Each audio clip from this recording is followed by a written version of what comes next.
सीमा की कल एक मर्तबा फिर ऐतिहासिक छितरोल हुई।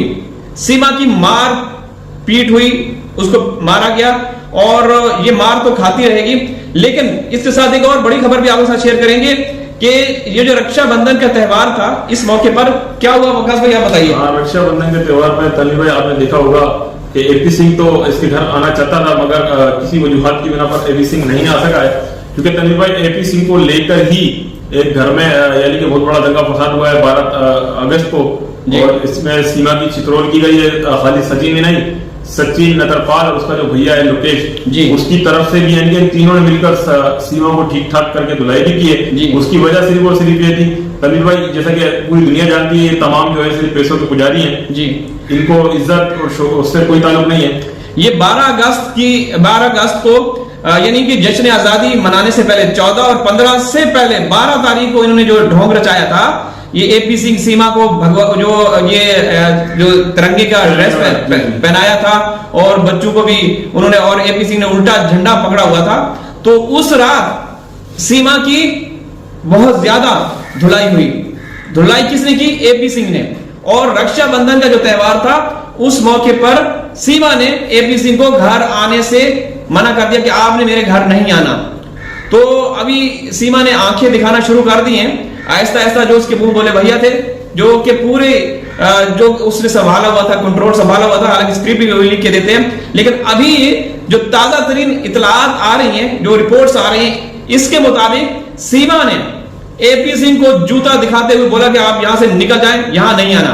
और दूसरी बात, कल की बात कर रहे हैं, गुज़श्ता रोज की बात कर रहे हैं कि सीमा की रात को ऐतिहासिक छितरोल हुई और ये होती रहेगी। वकास भाई आप रोशनी डालिएगा जरा। तन्वीर भाई हम तो दुआ करते हैं कि इसकी तो रोजाना छितरोल होती रहे जी, क्योंकि तन्वीर भाई जब ये पहले पिट रही थी, तमाम खबरें तब भी हमारे पास मौजूद थी और आ भी रही थी। जैसा कि फरवरी के महीने के अंदर जो 7 से 8 तारीख फरवरी की गुज़श्ता जो माह गुजरे हैं फरवरी के, तो इसके अंदर जब इसकी पिटाई हुई थी तो तमाम खबरें पाकिस्तान तक भी आ रही थी। तो हैदर भाई ने भी एक चैनल पर कहा था कि इसकी तमाम पिटाई की जो भी सबूत मेरे पास मौजूद है, मैं अभी आपको दिखाता हूं, 2 मिनट का आप टाइम दे। तो उस चैनल ने, जो प्राइवेट चैनल था, उसने जो है हैदर भाई को इजाजत नहीं दी। तो इसी तरीके से अभी कुछ 5 से 6 दिन पहले हैदर भाई ने एक फिर वीडियो के अंदर ये बयान दिया है, जिसके अंदर हैदर भाई ने कहा है कि हमें पता है लाइव से पहले और लाइव के बाद से अब क्या होता है, इसकी धुलाई होती है सीमा की सही करके। तो वो तो पूरी दुनिया के सामने कोई ढकी छुपी बात नहीं है। अब वो मनोज मस्ताना हो या एपी सिंह हो, झूठा नंबर 1 का, वो तो बगैर ये कहते हैं कोई नहीं मारा जाता है, यहाँ तो सिर्फ प्यार है प्यार है। खैर हम तो खुद ये दुआ करते हैं और हमारी फाइट भी ये कि सीमा पिटती रहे, क्योंकि सीमा ये डिजर्व करती है। क्योंकि जब पाकिस्तानी और हिंदुस्तानी बहन भाइयों ने इसके हक में बात की थी कि भाई अगर आपको पिटाई होती है या कोई मामला होता है तो आप एक दफा छोटी सी लाइव में आप सिर्फ एक मैसेज दे दें, फिर आपको देखें किस तरीके से आपको सुरक्षा दी जाएगी भारत सरकार की तरफ से। मगर सीमा ने क्या किया? सीमा ने मिलकर हम सबको एक्सपोज किया। ये तमाम पाकिस्तानी और हिंदुस्तानी जो भी लोग हैं तमाम झूठ बोल रहे हैं, हमारे दरमियान तो सिर्फ प्यार ही प्यार है। एक्सपोज करने की नाकाम कोशिश की, मतलब हमारी बातों को एक्सपोज किया, हमारी बातों को उसने एक्सपोज किया, मेरा ये कहने का मतलब। जी बिल्कुल। और वकास भाई आप सही पॉइंट आउट कर रहे हैं। बात ये है कि जब ये लाइव आती है तो इससे पहले आप लोगों को भी शायद आप लोगों को इल्म में होगा, हम लोग बार बार ये आप लोगों के साथ शेयर कर चुके हैं और हमारे तक पुख्ता खबरें पहुंची है कि जब इसकी लाइव स्टार्ट होती है तो एक व्यक्ति दरवाजे पे खड़ा रहता है, डंडा हाथ में होता है या कुछ भी हाथ में होता है, वो सीमा को कंट्रोल करता है, सीमा को कंट्रोल करता है और सीमा की निगाहें उस व्यक्ति पर मुसलसल जमी रहती हैं। बार बार वो देखती हैं कि कहीं वो कुछ ऐसा ना बोल दे, तो भाई उसको कंट्रोल किया जाता है। और लाइव स्टार्ट होने से पहले और लाइव के एंड के बाद सीमा की जो धुलाई होती है वो अब हमारे तक रिपोर्ट्स आ रही हैं। अब कल भी सीमा की इंतहा दर्जे की धुलाई हुई है और ये होती रहेगी। तनवीर ने जैसे कहा कि होती भी रहेगी और हम तो चाहते हैं कि होती रहे, मगर तनवीर भाई इस तमाम असना के दरमियान हमारा सवाल वही है और हमारा हमें आवाज भी वही है कि हम जो हैदर भाई के मासूम बच्चे हैं उन्हीं के लिए बात करते हैं जी, और उन्हीं के लिए बात करते रहेंगे। तनवीर भाई एक सवाल ये भी पैदा होता है कि गुलाम हैदर भाई के बच्चे गुलाम हैदर भाई को अब तक क्यों नहीं मिले और गुलाम हैदर भाई के बच्चे अब तक भारत में क्यों हैं। अगर कहा जाता है कि उसको सीमा को जो शरण दी गई है वो सिर्फ उसके 4 बच्चों की वजह दी गई है, तो तनवीर भाई हमारा मेरी अपनी जाति में राय रखता हूँ, ये आपकी राय नहीं है, ये मेरी अपनी एक जाती राय है कि तनवीर भाई अगर सुरक्षा एजेंसियों को वो कहते हैं कि भाई सुरक्षा एजेंसियों को इन्वेस्टिगेशन करनी है। तो तनवीर भाई, सुरक्षा एजेंसियां इनको कई शेल्टर होम में रख के भी इन्वेस्टिगेशन कर सकती थी, यानी कि तमाम जितने भी हमारे भारतीय बहन भाई भी यही कहते हैं और इदारे भी यही कहते हैं शायद कि भाई वो बच्चों की वजह से उसको जो है बेल दी गई है। तो तनवीर भाई, मेरा मानना अपना ये है कि उसको बेल ना दी जाती और किसी शेल्टर होम में रखा जाता जी जी, और उसके साथ साथ उसकी इन्वेस्टिगेशन भी की जाती तो ये बेहतर था, ना कि सचिन को भी खुला छोड़ दिया, नतरपाल को भी खुला छोड़ के और सीमा को भी 4 बच्चों के साथ सिर्फ इस बुनियाद पे कि उसके साथ मासूम 4 बच्चे थे इसलिए उसके साथ नरम गोशा अख्तियार किया। जबकि दूसरी तरफ और भी जितनी भी लेडीज जाती है, महिला या गैर कानूनी कोई भी आता पकड़ा जाता है और उसके साथ साथ पहले भी हमने ये बात कर चुके हैं और मोमिन मलिक सर ने भी बात की है कि जो 8 साल एक बच्चा था आतिफ नाम का, जो लाहौर से बाय मिस्टेक गोल पकड़ते हुए भारत की सरहद के अंदर चला गया था, तो उसको भारत सरकार ने या जो भी सुरक्षा एजेंसियां हैं, तो उस टाइम सुरक्षा एजेंसियों को ये ख्याल नहीं आया कि ये तो 8 साल का बच्चा है, अपने माँ बहन भाइयों के साथ ये सोएगा, इसको तो रात में नींद भी नहीं आएगी। तो अभी जैसे कि कहा जा रहा है कि सीमा के 4 बच्चे हैं, तो सीमा के साथ नरम गोशा अख्तियार किया गया। तो इसके इसी तरीके से वो आतिफ बच्चे के बारे में नहीं सोचा गया, जिसके बारे में खुद मोमिन मलिक सर ने कहा कि उस बच्चे को भी मैंने पाकिस्तान वापसी पहुंचाया, मगर पहुंचाया कब? जब 5 साल गुजर चुके थे। यानी कि एक 8 साल का बच्चा के लिए वो कानून है जो कि दूसरों के लिए होता है, ठीक है, उसको 5 साल जेल में रखने के बाद भारत सरकार ने पाकिस्तान रिटर्न किया।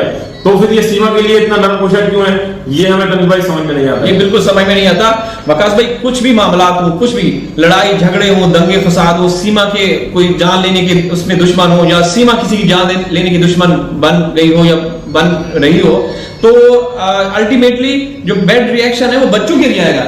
बच्चे हमारे रिस्क पर है वकास भाई, उनके लिए हम फिक्रमंद है, उनके बारे में कोई भी नहीं सोचता। जो वकास भाई आप लोगों को बता रहे थे, क्या आप खुद इंसाफ करें, उन्होंने जो सुरक्षा एजेंसियां हैं उन्होंने उसको अरेस्ट कर लिया था, तो अब यहाँ पे बच्चों के अब क्या हो रहा है? और तनवीर भाई देखिए, अगर वर्ल्ड वाइड अगर हम देखते हैं ना, तो आप वर्ल्ड वाइड देखें, आपको अगर मेरी बात पे यकीन नहीं है तो आप कभी नेट पे कोई भी प्यारे भाई लॉ जो भी वर्ल्ड लेवल के सर्च करें अबाउट लेडीज, तो तमाम सारी चीजें सामने आ जाएगी। तनवीर भाई, पूरे वर्ल्ड के अंदर का कोई भी लेडीज कोई अपराध करती है तो उस अपराध के बारे में ये नहीं सोचा जाता कि इस लेडीज के तो 4 बच्चे हैं, इनको भी 4 को साथ जेल में डाला जाएगा, या अगर महिला कोई प्रेग्नेंट है तो उस पर कोई कानूनी कार्रवाई नहीं होगी। तनवीर भाई, ऐसा नहीं है बिल्कुल। तो हम भी वर्ल्ड लेवल पे सर्च करते हैं, देखते हैं, हमने बहुत ज्यादा नेशनल ज्योग्राफिक चैनल में भी देखा कि अगर कोई भी महिला किसी किस्म का भी अपराध करती है, अगर उसके पहले से 4 बच्चे मौजूद थे तो वो बच्चे तो रहेंगे घर में, इनके अगर वो प्रेग्नेंट होती है यानी कि हमला होती है, गर्भवती होती है, तो वो उसके समय की वहां जाएगी। अगर उसको उसके दौरान अगर उस बच्चे को जन्म भी देना होगा ना तनवीर भाई, तो वो जेल के अंदर ही बच्चे को जन्म देगी, यानी कि जेल की कस्टडी में रहते हुए उसको हॉस्पिटल भी लेके जाया जाएगा, उसको हर जगह लेके जाया जाएगा।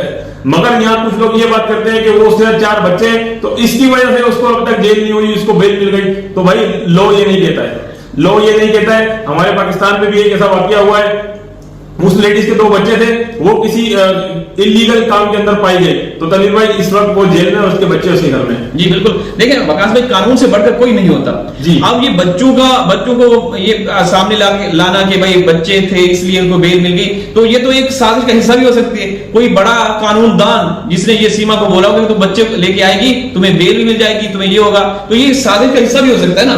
तो फिर इदारे एजेंसियां वो काम कर रही होंगी, लेकिन ये काम तो हमें नजर नहीं आ रहा। सीमा का काम नजर आ रहा है, सीमा जो कर रही है वो सब नजर आ रहा है। तो दोस्तों, आप लोग खुद फैसला करें, आप लोग खुद आप जो चीजें हम लोग आप सामने रखते हैं कि क्या ये सही हो रहा है।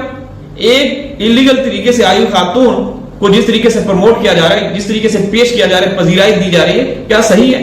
ये तो दूसरों को हौसला मिल रहा है जो आना चाहते हैं, ऐसे ही ना बताते हैं। बिल्कुल। और तनवीर भाई, जैसे देखा जाए कि हम जब बात करते हैं तो कुछ लोग जो एपी सेल की जहनियत के लोग हैं वो हमें बुरा भला कहते हैं, हमें गालियां देते हैं। तो आप जरा अपने गिरबान में झाड़ लो, आप जैसे लोगों की वजह से ही जो अपराध हो रहे हैं ना, जो एपी सिंह बेगैरत आदमी कहता है निर्भया कांड के अंदर, जब निर्भया के साथ वाकया हुआ तो वो क्या कहता है, रात के 12 बजे अगर एक लड़की अकेली जाएगी तो ऐसा तो होगा।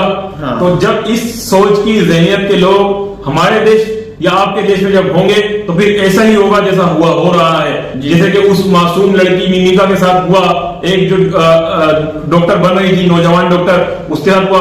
अभी रिसेंटली जो 2 दिन पहले का ही वाकया है भारत के अंदर कि 2 स्कूल की बच्चियों के साथ हुआ। तो फिर जब ऐसी जहनियत के लोग वर्ल्ड के अंदर, दुनिया के अंदर, किसी भी मुल्क के अंदर, कंट्री के अंदर होंगे, शहर के अंदर होंगे, तो ऐसे वाकयात हमें झेलते रहने पड़ेंगे।